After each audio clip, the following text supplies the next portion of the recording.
The Terran Republic wasn't new on the galactic stage.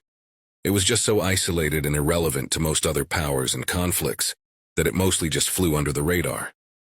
Attempts at diplomacy with stellar nations near to them fell through early on for one reason or another. Some just refused to deal with humanity specifically for some unknown reason, or just didn't feel like humanity had anything to offer them. So, the Terran Republic stayed in its little section of the galaxy, expanding and industrializing to be self-sufficient as was a necessity for the Little Hermit Republic. This need for autarky led the Terran government to partake in social, engineering, political projects, the scale of which have never been seen before in human history. It had to fundamentally change human culture to allow for the high levels of education and population growth that would be needed for a quick and effective colonization of their local star group to be effective to coexist together. It needed feats of logistics so massive that it would make the colonization of Mars look simple in comparison. It then needed to keep those colonies and Terra itself to be unified despite the distances to prevent them from trying to break off. It needed to have absolutely massive development projects to have those colonies be integral and productive pieces of the expanding republic. The administration needed to be greatly expanded and streamlined to effectively govern territories that were light years away from Sol. In the end, the Republic pulled it off. It was able to stretch its borders to the edge of the unclaimed space it had available to it.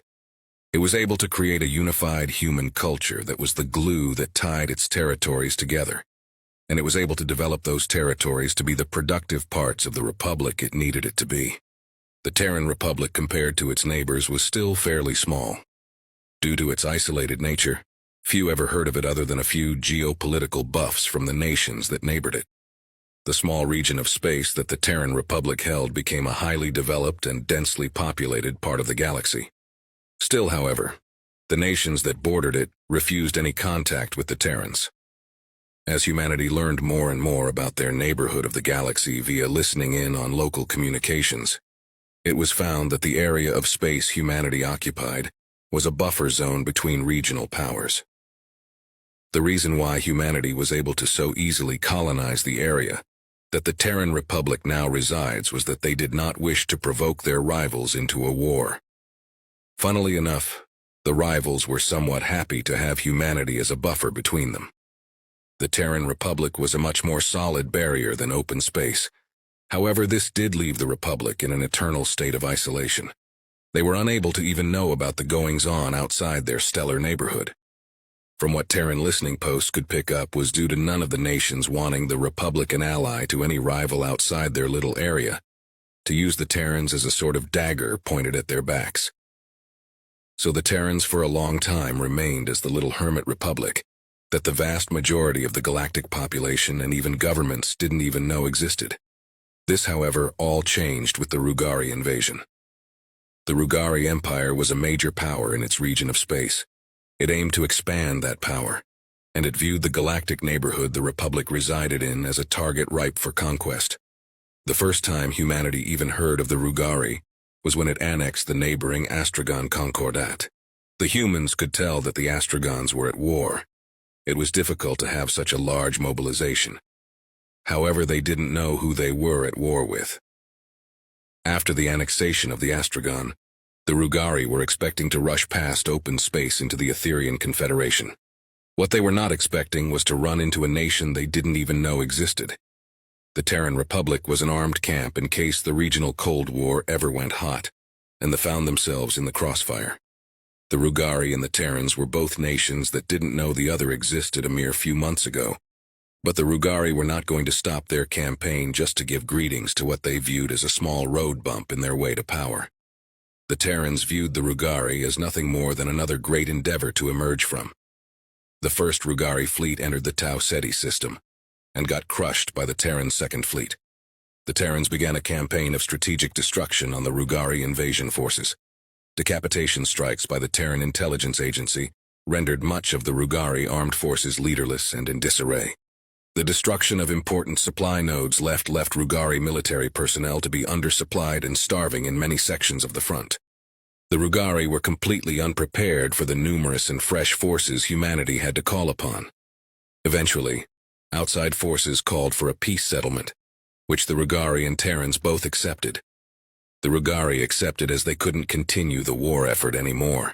The Terrans accepted because they already got the concessions they wanted out of the Etherians and Arrogans for their assistance in the war. This would also be the first time humanity had any contact with the outside galaxy beyond their neighbors and the Rugari. The nation that called for peace was the Humanitarian state, which from what the Terrans understood to be the most powerful nation in the galaxy. They called for them to meet on one of their capital ships, the battleship Fortitude, to discuss the terms of the peace, with humanity on the winning side. Location: the Fortitude meeting room.